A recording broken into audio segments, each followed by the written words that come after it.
Ladies and gentlemen, bookworms and number crunchers, I stand before you to unravel the mysteries enshrouded within the pages of Aswath Damodaran's The Dark Side of Valuation, a tome that challenges the bravest of investors and the most astute of analysts to peer into the abyss of financial valuation, where the light of traditional models flickers and fades. One, the illusion of precision. Friends, beware the siren call of the spreadsheet, for its lullaby promises certainty where there exists none. Damodaran articulates the fallacy of false precision, wherein the comforts of our beloved Excel models seduce us into a fuzzy warmth of decimal-diluted confidence. The false precision bias is the valuation world's equivalent of photoshopping reality. It appears crisp and clear, but when you step too close, you realize it's all a bit blurry. To the lure of more. You might think that more data, more detail, and more variables guarantee a more accurate valuation. But Damodaran, the Grandmaster of Valuation, reminds us that more often, more is less. The pursuit of excessive detail not only muddies the waters, but can lead you into the murky marshlands of analysis paralysis. It is here that the monster of procrastination dwells, feasting on the carcasses of lost time and missed opportunities.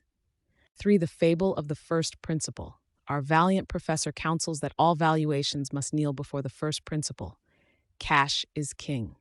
Free cash flow, the lifeblood of valuation, must be estimated with skill, for it dictates the kingdom's wealth. Beware, my fellow journeyers, for cash flow is as elusive as a unicorn in a storm. It cannot simply be conjured from thin earnings or sales forecasts. 4.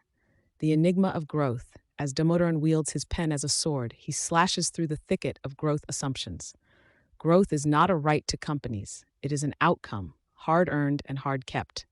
Like climbing a mountain, success is not guaranteed, and the risk of falling to treacherous overestimation is ever present.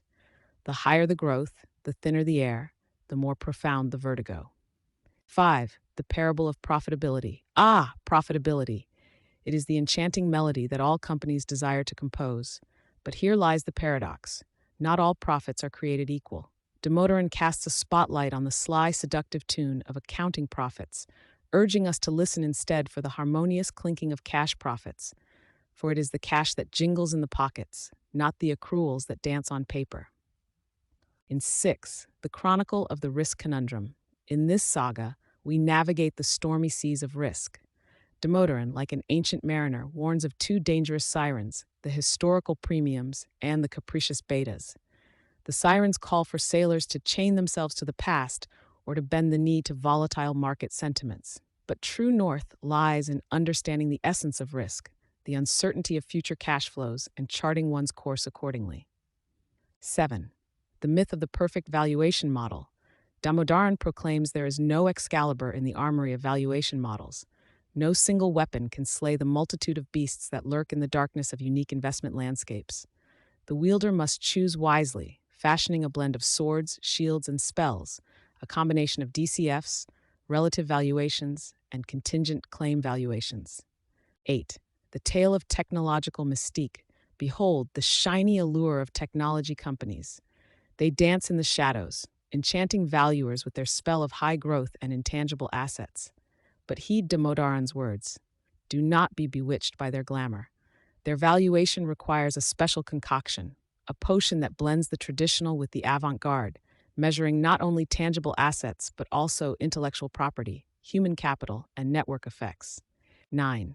The saga of cyclical and commodity companies. Damodaran embarks on a journey through the lands of cyclical and commodity companies, where fortunes ebb and flow like the phases of the moon. In these realms, one must not valuate by the light of a single day or season, for it is the cycle that reigns supreme. Only by understanding and forecasting these natural rhythms can one hope to unearth a fair valuation. 10. The legend of the valuation kingdom. In the epic finale, we are reminded that valuation is not just a battle, it is a campaign. It is not enough to emerge victorious in the gladiatorial arena of a single transaction.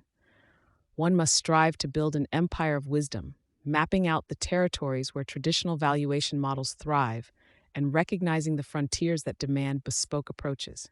So, dear adventurers, as we conclude this expedition into the heart of the dark side of valuation, let us not retreat with fear, but advance with reverence for the grand puzzle that Aswath Damodaran has laid before us. Remember, the brightest rays of insight are often found on the darkest side, provided one is brave enough to seek them out. Thank you, and may your quest for valuation enlightenment be as thrilling and rewarding as the pages of this insightful tome.